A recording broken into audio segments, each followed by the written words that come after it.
Hello दोस्तों, आज का क्लास छठवां होने वाला है जो कि रेलवे, एसएससी, अन्य प्रतियोगी परीक्षाओं में बार बार जो प्रश्न पूछा जाता है। तो आइए दोस्तों देखा जाए आज का जो टॉपिक होगा। कहीं ना कहीं परीक्षाओं में पूछा गया है, दिया पहली 5 सम संख्याओं का गुणनफल क्या है। तो पहली 5 सम बोला है तो हमें सम लिखेंगे 2, 4, 6, 8, 10। ये आपकी 5 हम सम लिख लिए हैं, इन्हीं का गुणनफल पूछा जा रहा है। तो 2 चौका 8, 6 48। यहां पे गुणा करेंगे 8 10 में 80। अब जी 8 में 8 का करेंगे 64 को 4 हाथ में लगा 6, 8 चौका 32, 6 38। तो 3840 ऑप्शन नंबर हो जाएगा ए। कि ये क्या है, पहली 5 सम लिखे हैं, उन्हीं का हम आपस में गुणा कर दिए हैं, इनका एक गुणनफल हो गया। नेक्स्ट देखिएगा दोस्तों, प्रश्न संख्या 24। 2 क्रमागत सम पूर्णांकों के वर्गों का अंतर हमेशा किससे विभाज्य है। तो आप सम क्रमागत 2 सम पूर्णांक, हम इतना जानते हैं कि आपका हो जाएगा सम पहली 2 और दूसरी सम 4। क्रमागत बोला है तो इसका हम वर्ग करेंगे तो 2 दूना के 4 और 4 चौका 16। इसका अंतर निकालेंगे तो 12 होगा।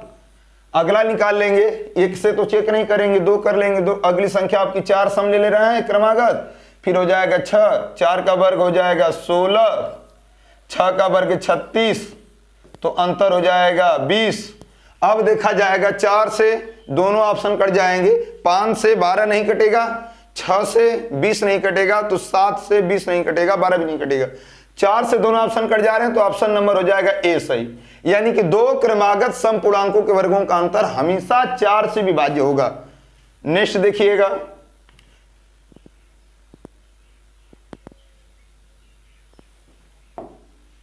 यदि n एक प्राकृतिक संख्या है तो n n+1 n+2 हमेशा किससे विभाज्य होगा। तो आपका n की जगह आप प्राकृतिक संख्या रखेंगे तो 1 रखेंगे पहले, तो हो जाएगा आपका 1 और 1 + 1 2, यहां पे 1 रखेंगे तो 3, यानी कि गुणा करेंगे 3 दूना के 6। फिर रख लीजिए अगली इसके 2 रखेंगे तो हो जाएगा 2, 2 1 3, 3 2 5, सॉरी 2 रखेंगे तो यहां हो जाएगा 2 और 2 4, 4 3 12 दूना के 24। चेक करेंगे ऑप्शन से 4 से 6 नहीं कटेगा, 5 से भी नहीं कटेगा, 6 से दोनों ऑप्शन कट जा रहे हैं, यानी कि ऑप्शन नंबर आपका 6 सी हो जाएगा। बोला कि यदि n एक प्राकृतिक संख्या है तो n n+1 n+2 हमेशा विभक्त होगा आपका 6 से। प्रश्न संख्या 27 देखिएगा,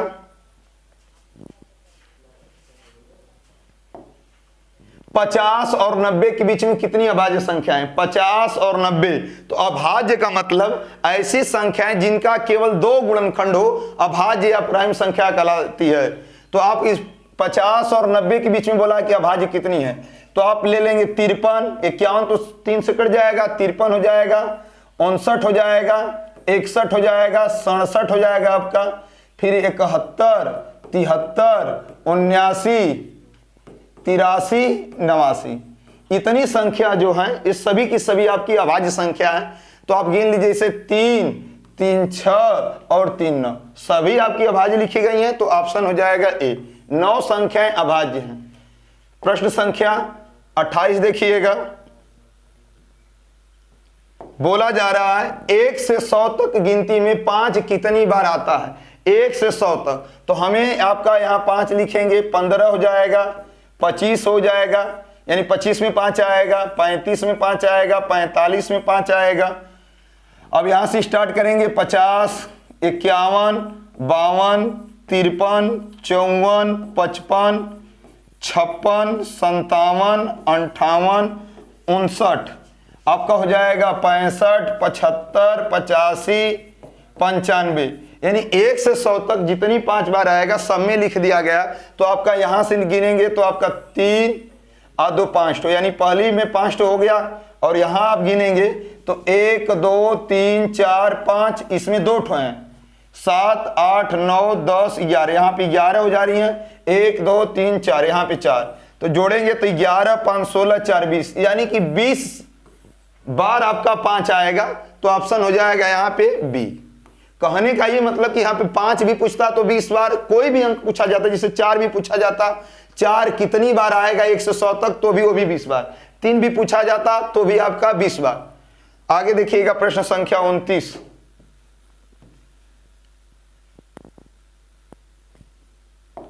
निम्नलिखित में से कौन सी संख्या एक परिमेय संख्या है? परिमेय का मतलब p बाई क्यू के रूप में होना चाहिए और q is not equal to 0, q का मान 0 के बराबर नहीं होना चाहिए। तो अब आपका क्या हो जाएगा, ये 2 है तो इसे बाहर ना निकल पाएगा, लेकिन 8 को हम निकालेंगे तो 2 गुणे 2 गुणे 2 यानी 8 का जो घनमूल होगा आपका बाहर निकल जाएगा 2।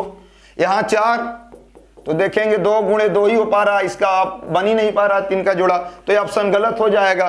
12 जो होगा आपका 2 गुणे 2 गुणे 3, इसमें आपका 3 ठोका बन ही नहीं रहा, तो ये भी ऑप्शन रॉन्ग हो जाएगा। तो ऑप्शन बी केवल आपका जो होगा वो आपका सही हो जाएगा, जो कि ये क्या है, परिमेय संख्या है। आगे देखिएगा प्रश्न संख्या 30। निम्नलिखित में से कौन सी एक परिमेय संख्या नहीं है? इसमें इस बार परिमेय संख्या नहीं है, तो आप इसे निकालेंगे तो 11 का घनमूल है, इसका भी अंत हो चुका है, ये भी अंत हो चुका है। लेकिन पाई क्या है आपकी अपरिमेय संख्या। कभी भी आप पाई देखिएगा तुरंत लिख दीजिएगा पाई क्या है, एक अपरिमेय संख्या है। पाई आपकी अपरिमेय संख्या है, तो आप इसमें देखबे नहीं करेंगे, डायरेक्ट पाई देखेंगे, डी ऑप्शन लगा देंगे। पाई क्या है, एक अपरिमेय संख्या है। आगे देखिएगा प्रश्न संख्या 31 पर बोला 7 पार 84 माइनस 5 पार 84 को 4 से विभाजित करने पर शेष क्या बचेगा। अब हम 7 को 84 बार तोड़ने जाएंगे तो बहुत ज्यादा समय लग जाएगा, इसलिए हम इसमें क्या करेंगे कि 84, अब देखेंगे जो घात 84 है वो आपकी क्या है, सम है। तो यहां पे हम 84 को हटाकर सबसे छोटी सम रखेंगे 2, तो यहां पे हो जाएगा, यानी अब 84 हटा देंगे वहां से, अब 2 रखेंगे। यहां भी आपका हो जाएगा 84 घात है यानी सम है, तो यहां भी 2 रखेंगे। 7 7 49, 5 5 25 यानी घटाएंगे तो 24। और 24 को अब पूछा जा रहा है कि 4 से विभाजित किया जाएगा, तो 4 से विभाजित करेंगे तो शेष बच ही नहीं पाएगा, 4 छंग 24, तो आपका 0 शेष बच रहा है, पूरा पूरा विभाजित हो जा रही है। तो ऑप्शन हो जाएगा ए।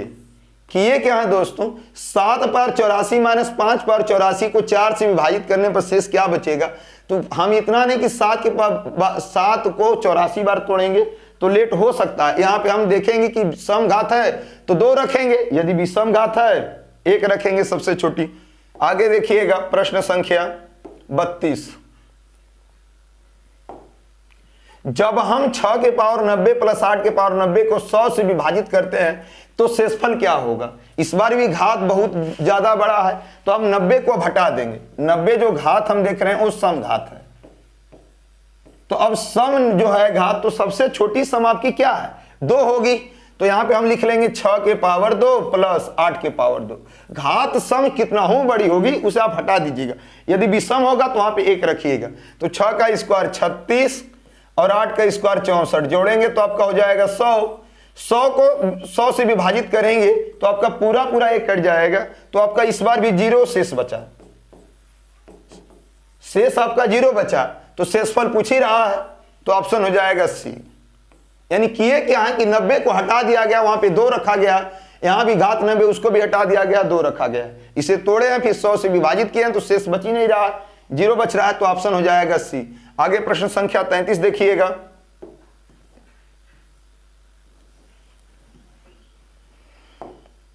दे रखा है जब 187 के पावर 97 प्लस 97 के पावर 97 को 32 से विभाजित किया जाता है तो कितना शेष बचेगा। अब इस बार देखिएगा, इस बार जो घात है वो विषम, जो 97 आपकी घात दिख रही है घात, वो आपकी क्या है, विषम है।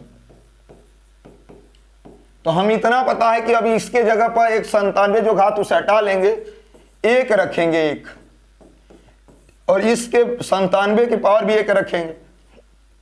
बड़ी बड़ी घातें विषम हटा लिया जाएगा, तो अब 127 प्लस 97, अब आपका हो जाएगा, जोड़ेंगे 7 7 14 को 4, 9 2 11 को 12 को 2, 224 को 32 से हमें डिवाइडेड करना है, यानी 32 से भाग देने पर पूछा जा रहा है कितना शेष बचेगा। भाग आपकी 7 बार जाएगी, 7 गुना के 14 को 4, 7 त्रिके 21 1 22, पूरा पूरा कट जा रहा है, यानी कुछ शेष बच ही नहीं रहा है। तो क्या आपका आंसर हो जाएगा ए, 0 शेष बचेगा।